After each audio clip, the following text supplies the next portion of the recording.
Well, my computer went dark yesterday, so I guess I'll take the time I usually take to make these videos for my school to just kind of walk up the counter and see what kind of cleaning up I can do.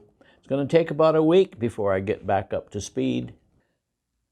I'm going from one end of the counter to the next.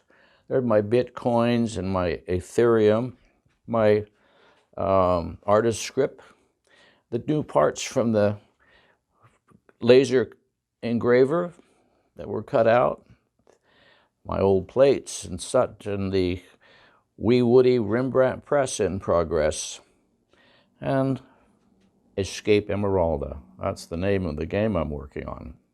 Thanks for watching.